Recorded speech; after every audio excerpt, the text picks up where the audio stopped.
से उनकी मुलाकात हो रही है। कुछ ही नेताओं के साथ औपचारिक मुलाकात है तो कुछ नेताओं के साथ बिहार के मुद्दे पर अहम चर्चा भी होनी है।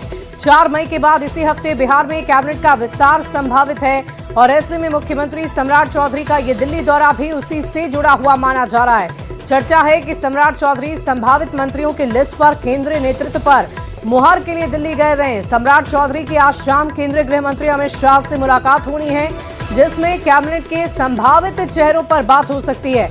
हालांकि सबसे पहले अब से कुछ ही देर में रक्षा मंत्री राजनाथ सिंह से मुलाकात होनी है और समय करीबन 10:15 बजे के आसपास का है, जबकि 11 बजे रेल मंत्री अश्विनी वैष्णव से उनकी मुलाकात होगी। 11:30 बजे केंद्रीय मंत्री जीतन राम मांझी से मुलाकात करेंगे और दोपहर 1 बजे केंद्रीय गृह राज्य मंत्री नित्यानंद राय से भी उनकी मुलाकात हो सकती है। शाम 6 बजे केंद्रीय वित्त मंत्री निर्मला सीतारमण और 6:30 बजे स्वास्थ्य मंत्री जेपी नड्डा से मुलाकात होनी है। तो आज दिल्ली में बीजेपी की अहम बैठक होनी है। मुलाकातों का सिलसिला जारी रहेगा और इसी बीच आपको न्यूज़ 18 संवाददाता अमितेश के पास सीधे लिए चलते हैं। इस वक्त दिल्ली से हमारे साथ जुड़े हुए हैं और साथ ही साथ पटना से न्यूज़ 18 संवाददाता रजनीश भी हमारे साथ लाइव हैं। सबसे पहले अमितेश, आप बताइए कि आज बिहार की पूरी सियासी हलचल देश की राजधानी दिल्ली में देखने को मिलेगी। लगातार मुलाकातों का सिलसिला जारी रहेगा। कुछ ही देर में मुलाकात होनी भी है सम्राट चौधरी की कुछ नेताओं से औपचारिक। इस मुलाकात के पीछे और क्या बात हो सकती है?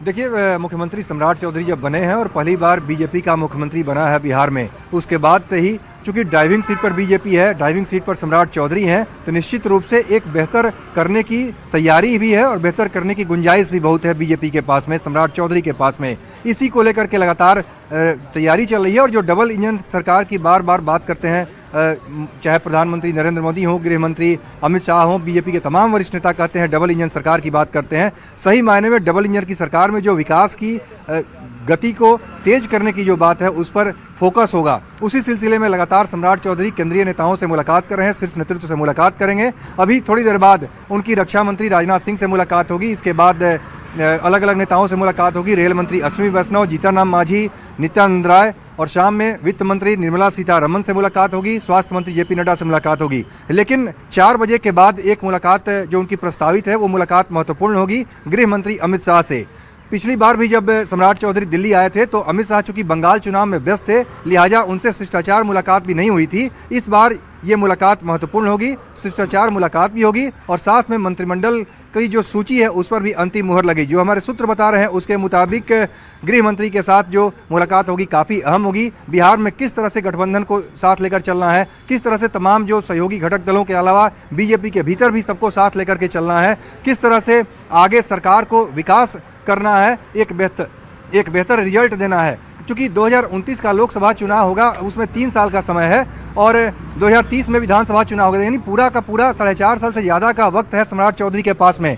निश्चित रूप से यहाँ पर जो बिहार भवन के अंदर है, यहाँ पर मुख्यमंत्री सम्राट चौधरी और थोड़ी देर में यहाँ से निकलेंगे राजनाथ सिंह जो कि रक्षा मंत्री हैं। राजनाथ सिंह भी हम देखेंगे। बहरहाल ये औपचारिक मुलाकात है। देखिए, निश्चित रूप से रक्षा मंत्री राजनाथ सिंह से मुलाकात जो होगी एक महत्वपूर्ण मुलाकात होगी, शिष्टाचार मुलाकात होगी। राजनाथ सिंह पार्टी के वरिष्ठ नेता हैं, इस लिहाज से उनका मार्गदर्शन लेने, उनका आशीर्वाद लेने के लिए सम्राट चौधरी पहुंचेंगे वहां पर। तो लगातार दिन भर अलग अलग नेताओं से, शीर्ष नेतृत्व से उनकी मुलाकात होगी। लेकिन बाकी जो मुलाकात है उससे महत्वपूर्ण मुलाकात, सबसे ज्यादा महत्वपूर्ण मुलाकात होगी गृह मंत्री अमित शाह के साथ, जो कि बहुत ही महत्वपूर्ण मुलाकात होगी अमितेश। और जैसे ही सम्राट चौधरी निकले आप हमें जरूर तस्वीरें दिखाइएगा। फिलहाल हम न्यूज़ 18 संवाददाता पटना से रजनीश हमारे साथ बने हुए हैं। रजनीश का मैं रुख करूंगी। रजनीश, संभावित मंत्रियों के लिस्ट पर चर्चा लगातार हो रही है, क्या उन्हीं चेहरों पर फिर से विश्वास किया जा सकता है, उन्हें रिपीट किया जा सकता है या कुछ फेरबदल भी बड़े स्तर पर देखा जाएगा? बिल्कुल, देखिए पूरे बिहार की निगाहें जो है इसी बात पर टिकी हुई है कि मंत्रिमंडल का स्वरूप क्या होगा। तो हम बता दें कि जो खबर आ रही है कि जेडीयू कोटे से जो पुराने मंत्री हैं वो रिपीट होने वाले हैं, उसमें बहुत बदलाव नहीं होगा। हालांकि रजनीश, 1 मिनट आपको रोकना चाहूंगी। अमितेश कुछ तस्वीरें दिखा रहे हैं। अमितेश, अगर आप तक देखिए आवाज मुख्यमंत्री सम्राट चौधरी अभी जी। बिहार भवन से निकल रहे हैं और सीधे जा रहे हैं यहाँ से। मुख्यमंत्री सम्राट चौधरी रक्षा मंत्री राजनाथ सिंह के आवास जा रहे हैं उनसे मुलाकात करने के लिए। तो आज सुबह सुबह पहली मुलाकात होगी मुख्यमंत्री सम्राट चौधरी की। बिहार भवन से निकल गए हैं और सीधे जा रहे हैं रक्षा मंत्री राजनाथ सिंह से मुलाकात करने के लिए। मुख्यमंत्री सम्राट चौधरी निकल गए हैं बिहार भवन से। तो पहली मुलाकात जो आज होनी थी बिहार भवन से निकल गए हैं, उसके लिए रक्षा मंत्री राजनाथ सिंह से आशीर्वाद लेंगे, मार्गदर्शन लेंगे और उसके बाद लगातार दिन भर मुलाकातों का दौर चलेगा। निश्चित रूप से काफ़ी महत्वपूर्ण दिन है बिहार की सियासत के लिए और मुख्यमंत्री सम्राट चौधरी जो दूसरी बार दिल्ली आए हैं उस लिहाज से काफ़ी हेक्टिक शेड्यूल होगा आज। और देख सकते हैं उनका काफिला यहाँ से निकल चुका है बिहार भवन से। सीधे राजनाथ सिंह रक्षा मंत्री के आवास के लिए निकल चुके हैं मुख्यमंत्री सम्राट चौधरी और 10:15 बजे उनकी मुलाकात होनी है। जी वाकई अमितेश, ये एक्सक्लूसिव तस्वीरें हम आपके माध्यम से देख रहे थे और आज शाम की ये जो मुलाकात है वो सबसे खास है, सबसे महत्वपूर्ण है, उस पर सबकी निगाहें टिकी होंगी। रजनीश से हम चर्चा कर रहे थे कि क्या बड़े फेरबदल हो सकते हैं, क्या संभावित नाम हो सकते हैं। रजनीश, जेडीयू के बारे में आप कुछ जानकारी दे रहे थे। बिल्कुल, देखिए जो सीटों का फॉर्मूला है वो लगभग तय है। सीएम समेत जो बीजेपी कोटे से हैं 16 चेहरे जो है शामिल होने वाले हैं। इसके साथ साथ डिप्टी सीएम सहित जेडीयू कोटे से 16 चेहरे जो है ये शामिल होंगे। 4 में जो है आपको आरएलएम है, हम है, इसके साथ साथ जो एलजेपीआर है, इनको जगह मिल रही है। तो जेडीयू कोटे से अगर बात करेंगे तो जो पुराने मंत्री रहे हैं उनमें कोई फेरबदल नहीं होगा, पुराने चेहरे जो है रिपीट होंगे, ये खबर आ रही है। लेकिन नए चेहरे, खासकर निशांत का जो मिशन है उस मिशन को पूरा करना चाहेंगे पूरे बिहार भर में और आज से यात्रा की शुरुआत भी हो रही है। तो निशांत की ख्वाहिश है कि जो जेनजी हैं जो उनके लिए कहीं ना कहीं काम करेंगे या उनकी राहों पर चलेंगे उन्हें भी मौका मिले। तो नए विधायक जो हैं उनको मौका मिल सकता है, चाहे वो महिला विधायिका हो या फिर एक तरह से पुरुष हो, तो उनको मौका मिल सकता है। दूसरी बात है कि बीजेपी में जो पुराने चेहरे हैं उसमें कुछ चेहरे हो सकता है उसमें बदलाव हो जाए, लेकिन ये तय है कि पोर्टफोलियो के साथ साथ जो डिपार्टमेंट है उसमें बदलाव होगा। जेडीयू में बहुत बदलाव नहीं हो सकता है डिपार्टमेंट में, लेकिन जो बीजेपी की खबर आ रही है कि डिपार्टमेंट में फेरबदल हो सकता है, परफॉर्मेंस भी आधार बनाया जा सकता है। इसके साथ साथ जो मंत्रिमंडल का जो विस्तार होगा ये सामाजिक समीकरण है, इसके साथ साथ जातीय समीकरण है। ये तमाम चीज़ों को देखकर जो है शीर्ष नेता जो है फैसला लेंगे। हालांकि बीजेपी को लेकर ही अभी देरी हो रही है क्योंकि 5 राज्यों में विधानसभा चुनाव का परिणाम बाकी है और कल ये फैसला हो जाएगा कि किस राज्य में आधार कुछ नए क्राइटेरिया सेट किए गए हैं मंत्रिमंडल विस्तार से जुड़े हुए, खासतौर पर बीजेपी की अगर हम बात करें, या फिर जिस बात की चर्चा हम बार बार कर रहे थे कि क्या पुराने चेहरों को दोबारा मौका दिया जा सकता है या बड़ी तब्दीली देखने को मिल सकती है, पूरा का पूरा बदला हुआ नजर आएगा मंत्रिमंडल। देखिए, पूरा का पूरा नहीं बदलेगा। बीजेपी में कहा जा रहा है कि कई मंत्री जो हैं उनकी जगह पर नए चेहरे को शामिल किया जा सकता है और इसके साथ साथ जो पुराने मंत्री हैं वो भी रिपीट होंगे। लेकिन जेडीयू में जो पुराने हैं उनमें कहा जा रहा है कि वो पुराने जो है यथावत बने रहेंगे, लेकिन नए चेहरे को मौका मिलेगा। सम्राट चौधरी की चलेगी, इसमें कोई शक नहीं है, क्योंकि सम्राट चौधरी बिहार के मुख्यमंत्री हैं और उनसे जो है राय मशवरा के बाद आज चाहे गृह मंत्री अमित शाह हो, जेपी नड्डा हो, राजनाथ सिंह हो, सभी लोग फैसला लेंगे और सम्राट चौधरी मोटा मोटी जो है आज पर्चा लेकर ही पटना लौटेंगे कहा जा रहा है रात तक, और उसके बाद वो जानेंगे कि कौन चेहरे जो है मंत्रिमंडल में शामिल होंगे, क्योंकि कल के चुनाव के परिणाम पर सबकी निगाहें टिकी हुई है और परसों 6 मई को बिहार में ये मंत्रिमंडल का जो विस्तार का स्वरूप है वो बिहारवासी देख सकेंगे। लोक भवन में भी तैयारी का एक तरह से चर्चा है और लोक भवन को सूचना जैसे ही मिलेगी न्यूज़ 18 सबसे पहले जानकारी देगा। इस वक्त पहले तो बंगाल चुनाव के रिजल्ट और दूसरी बिहार के मंत्रिमंडल विस्तार की तस्वीर कैसी नजर आती है उस पर टिकी हुई है। अमितेश, आप हमें इस बात की जानकारी दे सकते हैं क्या कि सम्राट चौधरी, क्योंकि आज मुलाकातों का सिलसिला लगातार जारी है, बदस्तूर जारी है, क्या उनके साथ कोई बड़े नेता की मौजूदगी भी है? क्या बिहार से कोई नेता उनके साथ गया हो, जेडीयू बीजेपी किसी भी दल का? देखिए, सम्राट चौधरी अकेले बिहार भवन से निकले हैं, उनके साथ दिल्ली से कोई भी जेडीयू और बीजेपी के नेता साथ नहीं है। मुख्यमंत्री सम्राट चौधरी अलग अलग नेताओं से, शीर्ष नेतृत्व से, केंद्रीय मंत्रियों से शिष्टाचार मुलाकात करेंगे और बिहार में विकास कैसे आगे करना है इसको लेकर के मार्गदर्शन और आशीर्वाद प्राप्त करेंगे। लेकिन जो मुख्य रूप से मुलाकात होगी, जैसा मैंने पहले भी बताया, अमित शाह के साथ मुलाकात अहम होगी, जिसमें मंत्रिमंडल को लेकर के चर्चा होगी। ये जो सूत्र हमारे बता रहे हैं उसके मुताबिक इस पर भी चर्चा हुई थी। जो पहले 14 जो मंत्री थे दोनों डिप्टी सीएम को लेकर के, जो नवंबर में जिनका शपथ ग्रहण हुआ था, लगभग उनको रखा जाए, उसमें से बहुत परिवर्तन न किया जाए और 3 जो सीट खाली थी, 2 और लोगों को, नए लोगों को मंत्री बनाया जाना है। और नितिन नवीन जब राष्ट्रीय अध्यक्ष बने उन्होंने इस्तीफा दिया था, तो उनका जो मंत्रालय था, तो उस लिहाज से 3 लोगों को एडजस्ट करने की बात थी और कुछ चुनिंदा चेहरे को ही बदला जाए, यानी 2-3 और बदलाव हो सकता है। तो चर्चा इस बात को लेकर के हो रही है, चूंकि कि नवंबर में ही बहुत सारे लोग नए मंत्री बने थे, तो उनको 3 महीने 4 महीने के बाद ही किस आधार पर हटा दिया जाए। इसलिए जो नए मंत्री बने हैं उनके हटने की संभावना बिल्कुल कम है। कुछ पुराने चेहरों में बदलाव जरूर हो सकता है, क्योंकि सम्राट चौधरी जब मुख्यमंत्री बने हैं तो अपने हिसाब से मंत्री बनाना चाह रहे हैं और उस हिसाब से ताकि अपने हिसाब से विकास को बेहतर किया जा सके, जो उन्होंने एक तरह से कानून व्यवस्था पर अपना अमितेश, क्या ऐसा भी हो सकता है क्या कि विभागों की तब्दीली की जाए? क्या ऐसी भी कोई तैयारी रखी गई है क्या कि विभागों की तब्दीली कर दी जाए, नाम वही रहे लेकिन उन्हें कोई और विभाग मिल जाए, ऐसी भी कोई तैयारी की जा सकती है क्या?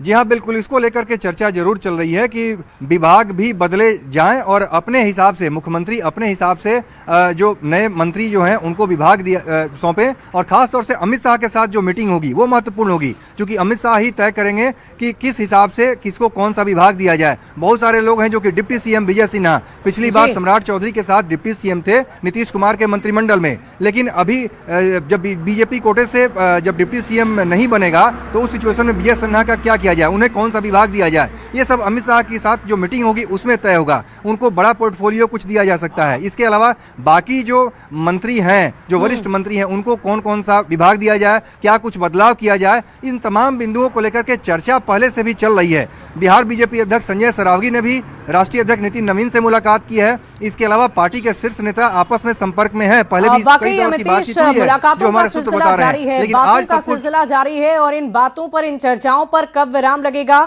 इसके लिए थोड़ा सा इंतजार करना होगा। आज शाम बैठक है अमित शाह के साथ, ये काफी महत्वपूर्ण बैठक मानी जा रही है सम्राट चौधरी की, और इस बैठक में लगभग ये माना जा रहा है कि सब कुछ तय हो जाएगा। बहुत शुक्रिया आप दोनों का हमारे साथ जुड़ने के लिए। पटना से रजनीश हमारे साथ जुड़े थे और साथ ही साथ दिल्ली से न्यूज 18 संवाददाता मनीष हमारे साथ थे, बहुत शुक्रिया। और बढ़ते आगे, दिल्ली से एक बड़ी खबर हमारे सामने आ रही है, सियासत से जुड़ी हुई एक और बैठक हो रही है। ये बैठक केंद्रीय मंत्री जीतन राम मांझी की पार्टी हम के संगठन को लेकर होनी है। पार्लियामेंट एनेक्सी में 11 बजे से इस बैठक को रखा गया है, जिसमें पार्टी के संरक्षक और केंद्रीय मंत्री जीतन राम मांझी और पार्टी के राष्ट्रीय अध्यक्ष संतोष कुमार सुमन सहित पार्टी के कई सीनियर नेता शामिल होंगे। इस बैठक में पार्टी की आगे की रणनीति, संगठनात्मक विस्तार और मौजूदा राजनीति हालातों पर चर्चा की जाएगी। तो इस वक्त की बड़ी खबर आपको बता रहे हैं, दिल्ली में बिहार की सियासत से जुड़ी एक और महत्वपूर्ण बैठक होनी है। ये बैठक केंद्रीय मंत्री जीतन राम मांझी की पार्टी हम के संगठन के विस्तार को लेकर होनी है। पार्लियामेंट एनेक्सी में 11 बजे से इस बैठक को रखा गया है, जिसमें पार्टी के संरक्षक और केंद्रीय मंत्री जीतन राम मांझी और पार्टी के राष्ट्रीय अध्यक्ष संतोष कुमार सुमन सहित पार्टी के कई दिग्गज नेता, सीनियर नेता शामिल होंगे। पुलिस के एक्शन से अपराधियों में टेंशन,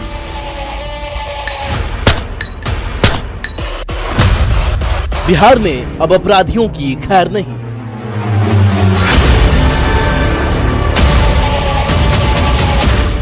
ताबड़तोड़ एनकाउंटर से कांप रहे अपराधी,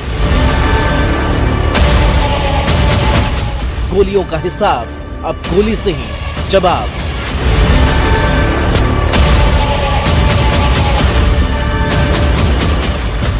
ठोकोगे तो सीधे ऊपर जाओगे।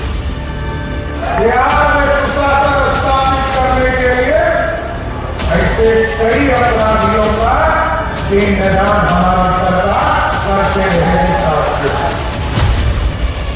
अपराधियों का शुरू हो गया पिंडदान। जी हां, तो बिहार में अपराधी अब हो जाएं सावधान। अगर गोली चलाएंगे तो पुलिस से भी गोलियों से ही हिसाब होगा।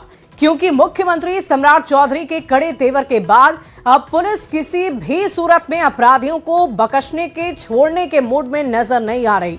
और यही वजह है कि पिछले 5 दिन में पुलिस ने 3 एनकाउंटर किए हैं और इसमें 2 अपराधी को यमलोक भी पहुंचा दिया गया है, जबकि तीसरे अपराधी को लंगड़ा कर अस्पताल में पहुंचा चुकी है बिहार पुलिस। और पुलिस का आगे भी यही तेवर रहने वाला है। तो ये बड़ी खबर आपको सीवान से बता रहे हैं, जहां पुलिस की कार्रवाई के दौरान फायरिंग हुई है। 3 दिन में दूसरा एनकाउंटर हुआ है। मुठभेड़ में अपराधी सोनू यादव ढेर हुआ है। बड़हरिया में 3 अपराधी जुटे थे और 1 अपराधी सुनील यादव गिरफ्तार हो गया। 30 अप्रैल को भी एनकाउंटर हुआ था। अपराधी छोटू यादव घायल हुआ था। अपराधी छोटू का भी इलाज चल रहा है। बीजेपी नेता के रिश्तेदार की हत्याकांड में एक्शन लिया गया है। 4 दिन पहले पूर्व एमएलसी मनोज सिंह के रिश्तेदार पर भी गोली चली थी। भांजे हर्ष की इलाज के दौरान मौत हुई थी। मनोज सिंह के बहनोई चंदन सिंह का इलाज अभी भी जारी है। देखिए, अपराधी आपराधिक घटनाओं को अंजाम तो दे रहे, लेकिन पुलिस किसी भी सूरत में बख्शने के मूड में नहीं है।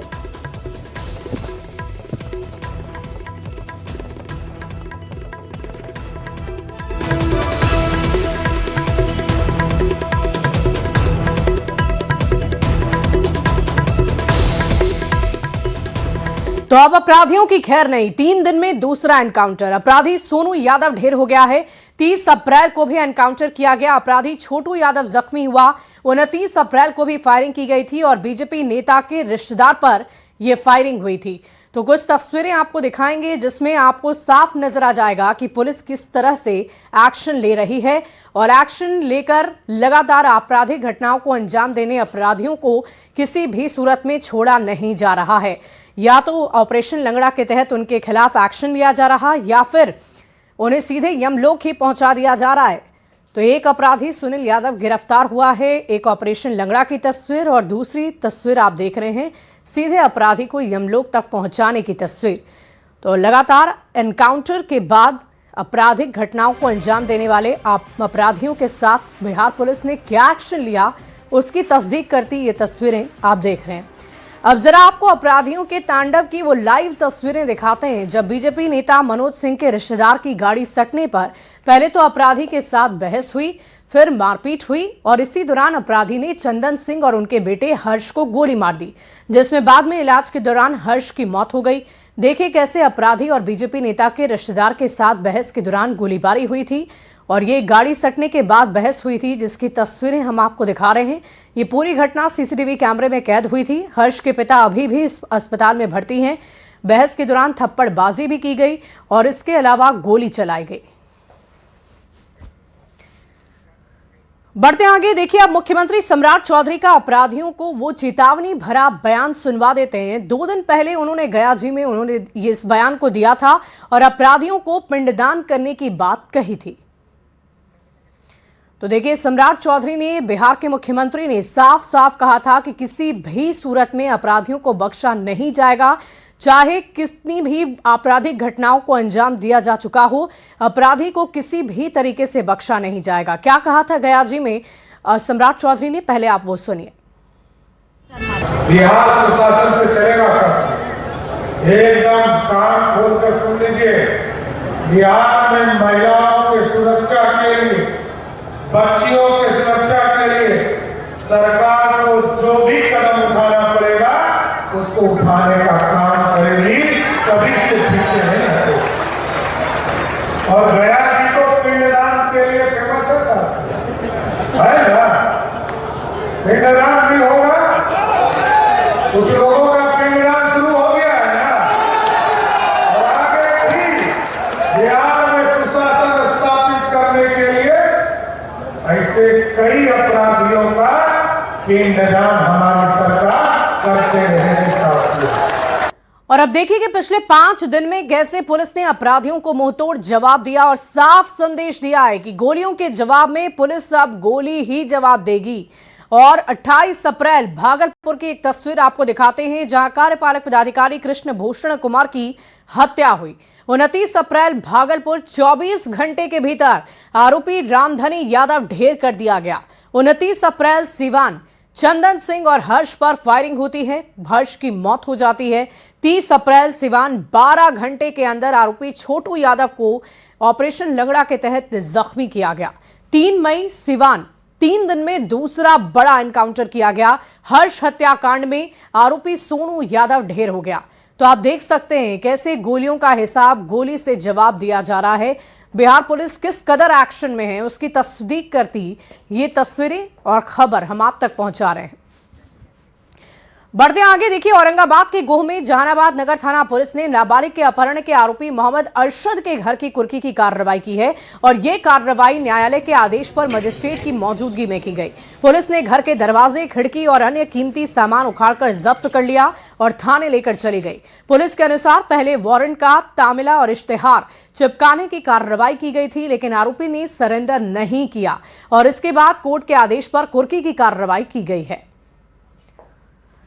कांड के प्राथमिकी अभियुक्त मोहम्मद अरशद आलम उर्फ मुदस्सिर जो फरार है, फरार रहने की स्थिति में माननीय न्यायालय से निर्गत वारंट का तामला कराया गया। पुनः माननीय न्यायालय से निर्गत इश्तिहार वारंट का तामला विधिवत किया गया। तत्पश्चात फिर भी ये माननीय न्यायालय में उपस्थित नहीं हुए, जिसके आलोक में माननीय न्यायालय द्वारा इनके विरुद्ध कुर्की वारंट निर्गत किया गया है। और आइए अब आपको सीएम सम्राट चौधरी का एक और बयान सुनवा देते हैं, जिससे आप अपराध को लेकर मुख्यमंत्री की सख्ती का अंदाजा लगा सकते हैं, जिसमें उन्होंने अपराधियों की तस्वीर पर माला चढ़ाने तक के निर्देश दिए थे। अपराध करते हैं और जिस जिन्होंने अपराध की चर्चा डीजीपी साहब ने किया ना, 5 साल की लड़की, 10 साल की लड़की या माइनर लड़की के साथ अपराध, उसको माला पहनाने की जरूरत नहीं है। माला चढ़ाइए, कोई जरूरी नहीं है, लाने का कोई आवश्यकता नहीं है, कोई ट्राई मत करें। बढ़ते आगे, गया जी से एक बड़ी खबर का रुख कर लेते हैं। बेलागंज से खबर आ रही है, जहां युवती के साथ गैंगरेप हुआ है। 4 की संख्या में बदमाश ने गैंगरेप किया।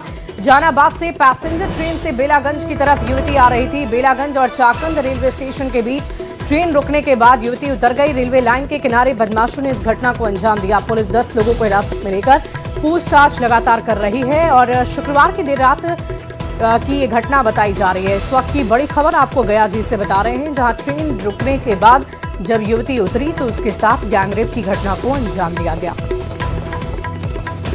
और फिलहाल इस बुलेटिन में अभी के लिए बस इतना ही। आगे देखिए जोहार झारखंड।